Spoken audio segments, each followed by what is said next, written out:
Corona महामारी में जहां अस्पतालों में मरीजों की बाढ़ आ गई, वहीं मौतों का आंकड़ा भी परेशान करने वाला था। जिले में कोरोना से अब तक कुल 221 मौतें हो चुकी, जबकि अन्य मरीजों की भी इस दौरान मौतें हुई। ऐसे में शमशान घाट पर उम्मीद से ज्यादा चिताओं के जलने से जलावनी लकड़ी की भी कमी आ गई।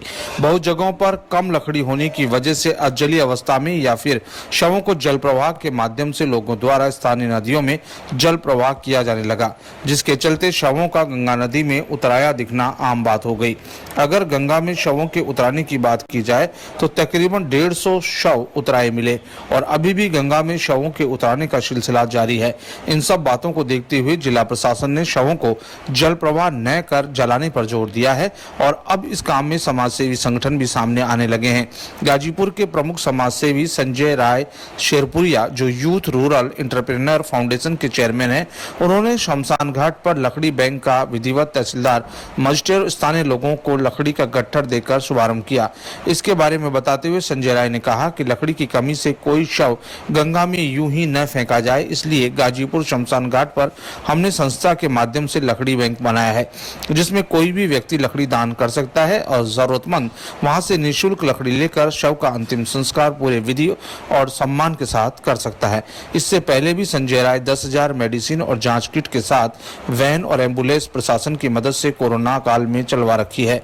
साथ ही में 50 ऑक्सीजन कंसंट्रेटर उन्होंने स्वास्थ्य विभाग को दिए हैं और 50 देने का वायदा किया है।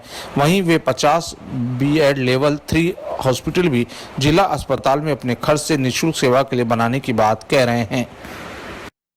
संजय जी, शुरुआत दौर जो है मेरा रोजगार से, फिर उसके बाद स्वास्थ्य विभाग में आपने अच्छा सहयोग किया और आज शमशान घाट पर से क्या कहेंगे? देखिए, ये कोरोना काल में मैं आम जनमानस से कहूँ कि लाशों की राजनीति छोड़ दें और जो ज़रूरत है उस पर काम करें। ये काम जन भागीदारी से जन कल्याण का है। जो भी सहभागी बन सकते हैं बने, आकर के जिला के लोग और भारत के अन्य लोग भी सीखें कि किस तरीके से हिंदू संस्कृति का जो अंतिमवां 16 संस्कार होता है उसमें लकड़ी का क्या महत्व है। और गाजीपुर जिले में लकड़ियों की आपाधापी चल रही थी। बहुत सारे लोग अपने मनमानी भाव से लकड़ी बेच रहे थे। हमने प्रशासन के संज्ञान में डाला, प्रशासन ने भी एक्शन लिया, उसका रेट तय कर दिया। साथ साथ में हमने यहाँ पे वीरेंद्र से मिले, कमलेश जी से मिले और हमने ये कहा कि एक लकड़ी बैंक बनाया जाए, जिसको मेरे स्वागत को, मेरी विचार को इन्होंने स्वागत किया और 24 घंटे के अंदर हमने चर्चा करने के बाद यहाँ पे लकड़ी बैंक की व्यवस्था कर दी गई है। साथ साथ में जो गरीब लोग हैं, जो यहाँ पे अपना कोई भी खर्च नहीं उठा सकते हैं, उनको भी निःशुल्क है। जो डोम राजा की परंपरागत दायित्व होता है वो भी निभाया जाएगा।